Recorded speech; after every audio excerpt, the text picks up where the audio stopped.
Il y en avait encore bien une douzaine de locataires dans la pension Leicester. On avait l'occasion souvent de se retrouver dans la salle du rez-de-chaussée. Et c'était la vanille, un vrai salon avec des divans capitonnés, verre pomme, bien pelés et miteux, mais où on pouvait se tenir à quatre. Et des guéridons ouvragés, tout noirs d'ébène et tout semés, farcis de pustules décoratives multicolores. Ça venait des Indes, une vraie maladie. C'est la patronne, Madame Council, qui avait vécu dans ces pays-là. Son mari était justement mort, officier, à 2 pas du Gauri Sankar, la plus haute montagne du monde. Elle était bien distinguée, Mistress Council, et bien aimable, et bien instruite, et tout. Seulement, elle avait la figure toute gercée. En plus, il faut dire que des Indes, elle avait rapporté une expression de lassitude, comme si elle avait trop compris d'un coup trop de choses dans l'Orient. Une espèce de nausée d'infini qu'elle faisait tout le temps avec sa propre figure. J'essayais, moi, de refaire pareille expression quand j'étais tout seul devant la glace, et j'y arrivais pas.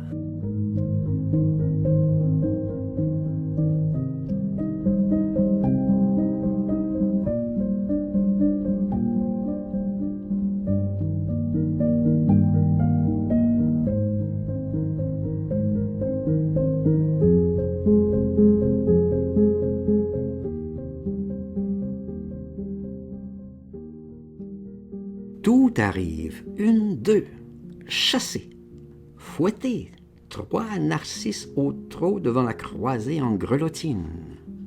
Dans les étages d'à côté, c'est du même. L'escalier tient toutes les photos qu'il peut, au moins 2 par marche. Tout ça danse depuis Vestris jusqu'à Nijinsky.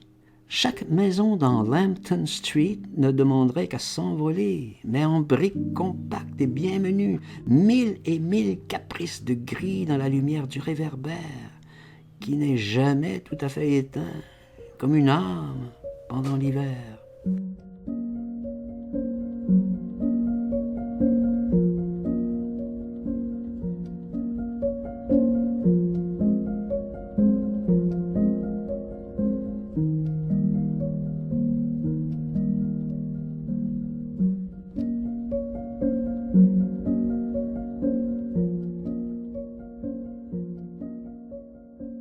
Nos gonzesses pouvaient attendre et faire réchauffer la soupe. Le grand monde, au fond, ça nous fascinait. Il n'y avait pas plus élégant, plus brillant que le Savoy, autant que je raconte.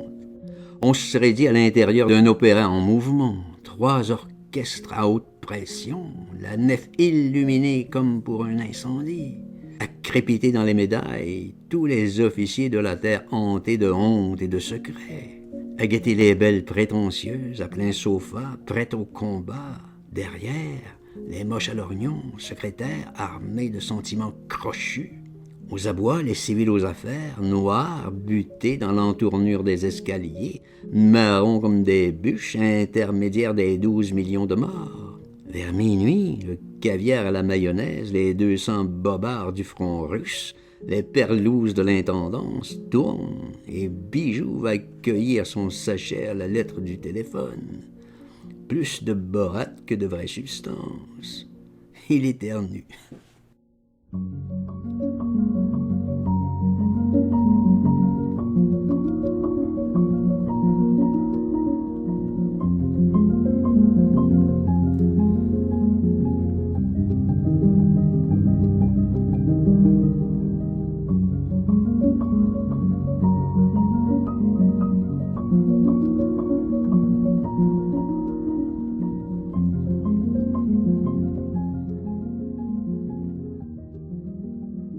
C'est un coin entre ciel et vase qu'on a dû faire beaucoup d'efforts pour sortir de l'eau.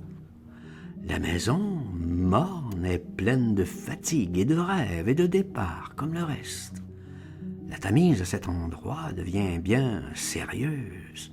Au ras des docks, c'est un flot bien colère où la lune tremble dure. La lumière est défendue depuis la guerre sur toutes les allées du quai. Ces docks sont aveugles. 23 cafés se tiennent peinards, stores baissés.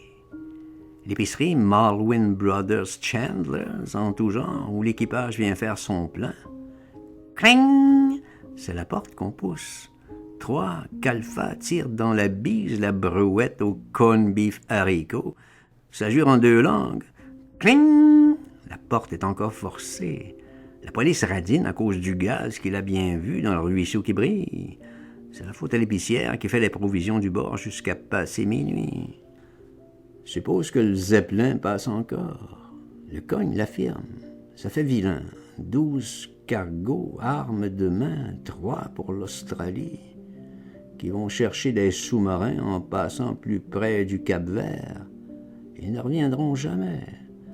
Ces 3 cathédrales à voile, je les ai bien regardées, moi, tout au fond du bassin Cordellborn and Company, essayant leur toile encore tout en haut chez Klein Tors.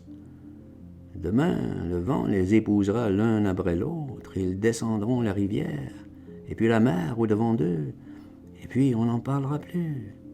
Ils iront mourir dans un souffle, comme des âmes, au bout du monde. C'est le vent qui les aura pris.